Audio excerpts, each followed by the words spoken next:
지역의 이슈를 속 시원히 풀어보는 헬로 이슈토크입니다. 직선제 이후 최소 표차, 초박빙 표차로 국민의힘 윤석열 후보가 대통령에 당선됐습니다. 민심 바로미터로 통했던 인천은 이와 반대로 이재명 후보가 약 1.86%포인트 앞섰는데요. 이번 대선에서 나타난 인천 지역의 민심이 다가오는 지방선거에는 어떤 영향을 미칠지 짚어봅니다. 함께할 두 분 모셨습니다. 이도영 청운대 교수와 김성원 인천경실련 사무처장 자리했습니다.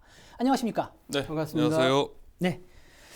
네, 먼저 투표율 짚어보겠습니다. 인천의 투표율은 74.8%로 전국 평균 투표율 77.1%보다 낮습니다. 인천 지역 투표율은 항상 전국 평균을 밑돌았던 것 같거든요. 왜 이런 결과가 나올까요? 어떻게 보세요? 뭐 아시는 바처럼 이제 인천이 최하위 전국 투표율을 그리고 또 순위에서도 네. 그동안에 이제 하위를 이제 지속하다가 그렇죠. 지속적으로 최근에 계속 오르고 있었거든요. 네네. 근데 이번 대선에서는 뭐 투표율은 올랐지만 투표율 순위에서 봤을 때는 밀렸다라고 총평을 할 수 있고요. 네네. 그래서 이제 하나하나 따져보면은 17대 대선 시기에는 충남과 함께 꼴찌였습니다. 네. 그리고 이제 18대에는 제주, 강원 다음으로 3위였고, 그러니까 꼴찌에서 3위라는 거죠. 네네. 그리고 이제 19대 대선에서는 제주, 충남, 강원, 충북 다음으로 하위였습니다. 네. 그렇지만 전반적으로는 다 오르는 추세였거든요. 네네. 그랬는데 요번의 경우에는 제주, 충남 다음으로 충북하고 하위에서 3위권을 링크를 했습니다. 네네. 뭐 이거는 이제 한마디로 얘기하면 거대 양당 후보에 대한 실망감이 아니냐라고 이렇게 평가를 할 수 있을 것 같습니다. 그래서 이재명 후보는 인천에서 이겼지만 사실상 이긴 게 아니다라고 이렇게 평가를 할 수 있는 게 더불어민주당은 척불 정국 이후에 민선 7기 지방선거에서 석권을 하지 않았습니까? 네, 그렇죠. 총선도 마찬가지였습니다. 네. 그런데 대선 내내 꼬리표로 달고 다녔던 게 도덕성 시비 아니었습니까? 그래서 이것이 결국에는 1.87%밖에 승리를 끌어내지 못하는 원인이 아니냐, 뭐 이렇게 볼 수 있고요. 네. 그리고 이제 또 하나 윤석열 후보는 정권 교체라고 하는 거대한 이제 여론을 힘입어 가지고 좀 승리를 확실하게 했었어야 되는데 네. 뭐 갤럽 조사에는 그런 얘기가 나왔어요. 윤석열 후보한테 투표하지 않은 이유가 뭐냐라고 했더니 경험 부족, 무능, 무지가 수위를 차지했습니다. 네. 그런 걸 보면 후보 자질 문제가 사실상은 투표율을 낮추는데 역할하지 않았나. 그래서 어찌 보면 두 후보와 정당 모두 어찌 보면 인천의 투표율을 낮추는데 역할을 했다라고 평가를 하고 싶습니다. 네, 알겠습니다. 그동안 인천은 이제 선거의 바로미터로 꼽혀왔거든요. 그런데 이번 대선에서는 근소하지만 이게 깨졌어요. 어떻게 봐야 할까요? 그렇습니다. 인천에서 이기는 후보가 대선에서 승리한다는 공식이 네. 1987년 대통령 직선제가 도입된 이후에 단 한 차례도 예외가 없었습니다. 네. 하지만 이번에 처음으로 그 예외가 생겼다고 볼 수가 있는데요.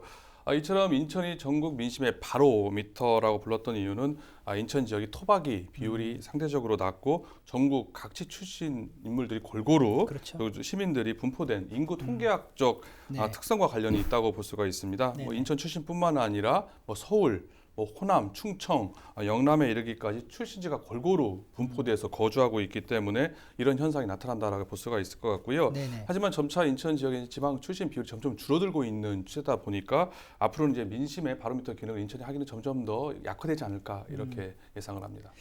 알겠습니다. 그럼 대선 표심을 이번에는 인천 10개 군구로 나눠서 한번 살펴보겠습니다. 김성원 처장님, 10개 군구별 표심 먼저 설명을 좀 부탁드릴게요.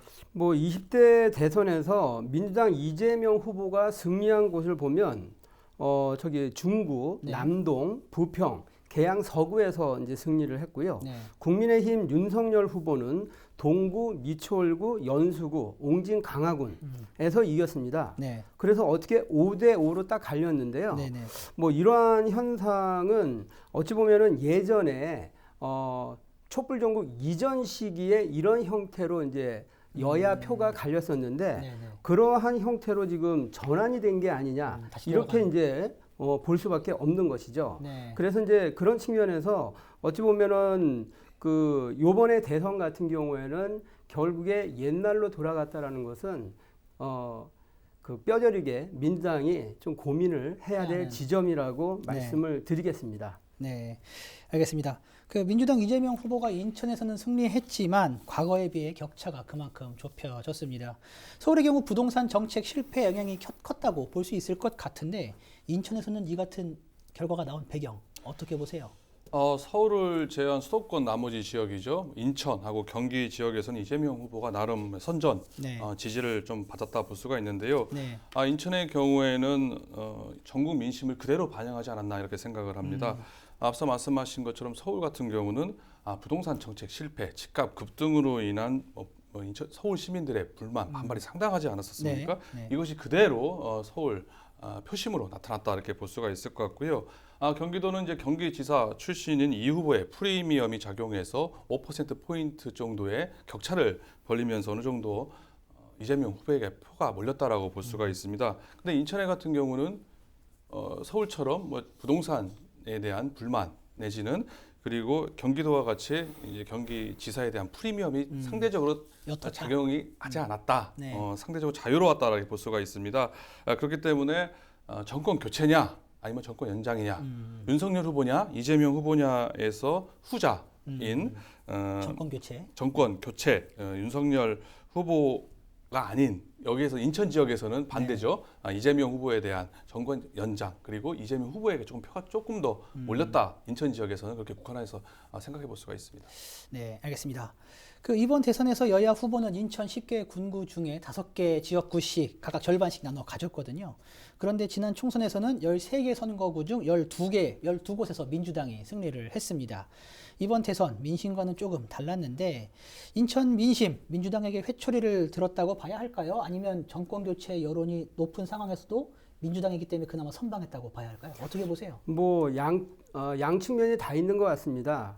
당장에 이제 정권 교체 여론이 높았음에도 불구하고 어쨌든 인천에서는 이긴 거거든요. 네. 그런 맥락에서 13명 중에 12명의 국회의원, 그리고 10개 군구 중에 9개 자치단체장, 그리고 시장도 민주당 아닙니까? 네네. 그래서 이분들이 애썼기 때문에 어쨌든 민주당 입장에서는 인천에서 이겼다라고 해서 그런 측면에서는 선방을 했다라고 선방했다. 평가를 할 수 있겠죠. 네네. 근데 반면에 어쨌든 아까도 말씀드렸던 것처럼 촛불 전국 이전에 5대5 구도로 지역이 나뉘었다라고 하는 것은 결국에는 그만큼의 성과를 촛불 전국 이후에 지방선거도 미뤄주고 국회의원 총선거도 미뤄졌는데도 불구하고 역할을 못했기 때문에 그래서 5대 구도로 다시 돌아간 게 아니냐. 이런 부분에 대해서는 분명하게 반성을 해야 된다라고 보여지고 그런 측면에서 유권자들은 그만큼의 표를 몰아줬음에도 불구하고 성과를 내주지 못했기 때문에 이러한 표심이 나타났다. 그래서 여러 가지 현안들이 있지 않습니까? 네. 공항 관련해서는 가덕도 신공항 문제라든지 수도권 매립지 문제라든지 이런 굵직굵직한 정부, 국가와 연관되어 있는 현안에 대해서 사실상 유권자들이 실망하지 않았나. 그래서 지방선거에서 이제 역할을 해야 되겠죠. 네, 알겠습니다. 그 이번 대선 결과에 따라서 지역 정계도 영향을 받지 않을 수 없는 상황이 됐습니다. 특히 국민의힘 경우에는 국민의당과 합당 이슈도 있지 않습니까? 예. 후보 선정 등 지역 지방선거에 영향을 미칠 수밖에 없을 것 같은데 어떻게 보세요?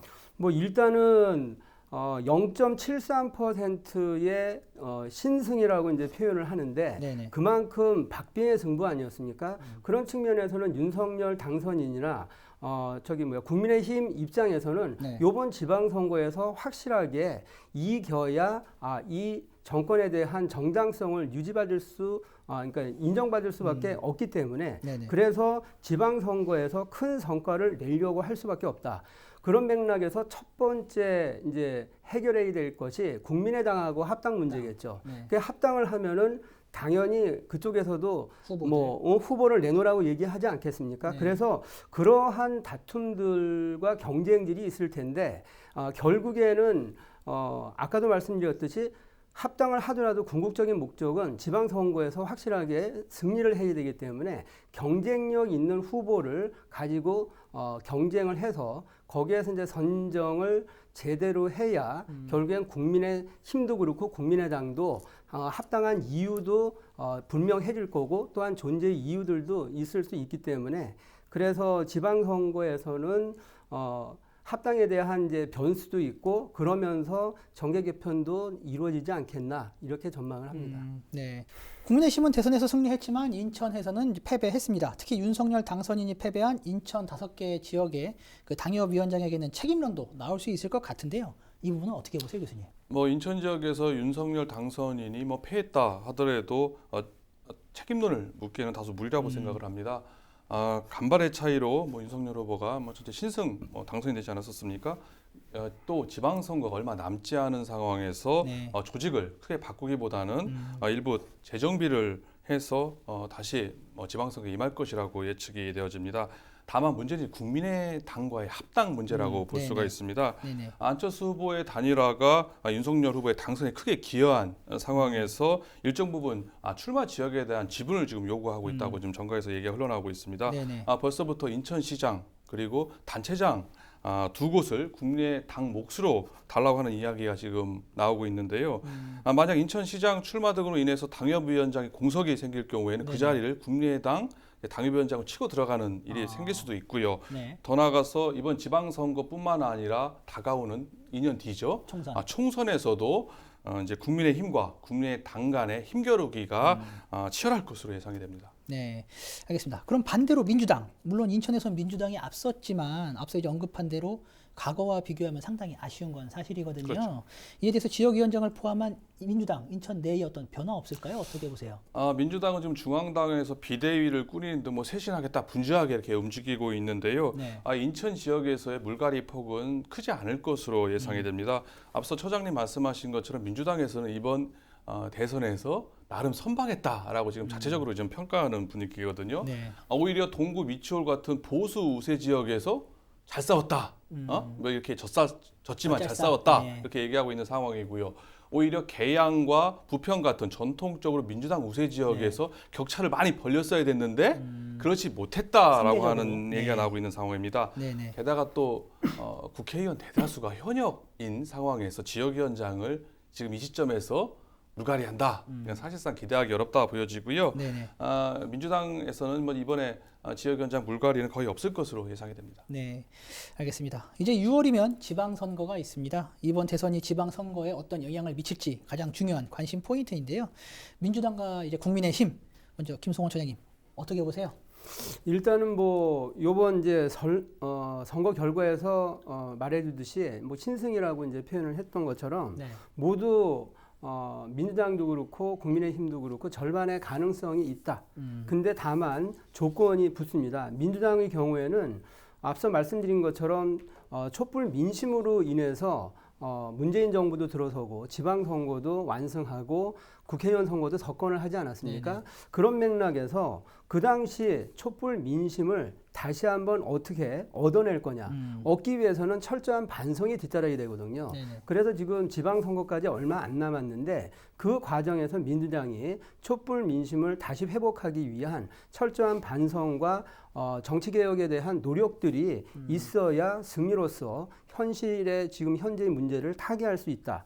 이렇게 보여지고요. 국민의힘의 경우에는 정권 교체에 대한 요구가 컸습니다. 그렇다면 정권 교체의 열망을 어떤 형태로든 표출을 해야 되지 않겠습니까? 그것이 어찌 보면은 이 지방 정치에 대한 새바람을 일으켜야 된다라는 과제로 이제 이어질 거라고 보여지는데 그런 맥락에서 얼마나 새바람을 일으키느냐 이것이 이제 국민의힘의 승리하고 연결이 될 거라고 보여지고 어찌 보면 큰 이제 거대 담론이 이번 대선에서 이슈가 됐는데 공정과 정의 그리고 이제 세대 간 갈등을 이 공존으로 전환하는 문제 그리고 진영 논리 뭐 이런 것들에 대해서 국민들이 그런 열망들을 가지고 있는데 이런 것을 지방선거에도 어떻게 녹여내느냐 그리고 또한 아까도 말씀드렸던 굵직굵직한 현안들을 이 새바람을 일으키는 정치인들이 해결할 수 있다라고 하는 양쪽의 그러한 경쟁들이 있어야만 서로 간에 이제 승리를 장담하지 않을까 싶습니다. 네, 알겠습니다. 이 부분은 그러면 이제 이도영 네. 교수께서는 어떻게 보세요? 이번 대선 결과만 놓고 본다고 하면은 인천에서는 잘하면은 민주당이 수성할 수 있을 수 있지 않겠느냐는 희망 그리고 또 인천시장이 민주당 유일의 중부권 현역 단체장 아니겠습니까? 그만큼 실제 지방선거에서 화력이 집중될 수 있지 않겠느냐 뭐 이런 것 때문에 민주당에서는 뭐 이번에 인천 지역의 지방선거에서 어느 정도 기대감을 가질 수 있다라고 볼 수도 있습니다. 네. 하지만 5월 10일 날이 윤석열 당선인의 대통령 취임일이거든요. 네, 그렇죠. 그리고 나서 3주 뒤, 20일 뒤에 바로 지방선거가 치러진다는 점입니다. 허니문 기간에 치러지는 지방선거라는 점에 있어서 민주당 입장에서는 상당히 불리하게 작용할 수밖에 없다라고 보여지고요. 네. 국민의힘 지지율은 점점 더 높아질 것으로 예상이 됩니다. 그렇기 때문에 민주당 입장에서는 이번 지방선거 상당히 힘든 선거가 되지 않을까 이렇게 전망을 합니다. 네, 알겠습니다. 현재로서는 민주당은 박남춘 시장이 재선에 도전하는 것이 이제 확실하고요. 국민의힘은 유정복 전 시장과 이제 이학재 전 의원 등이 이제 시장 후보로 거론이 되고 있습니다. 교수님, 인천시장 후보군 좀 짧게 좀 한번 정리 한번 해볼까요? 이번 윤석열 후보의 당선으로 민주당에서는 현 박남춘 시장 이외에는 다리 도전자가 없을 것으로 예상이 됩니다. 네.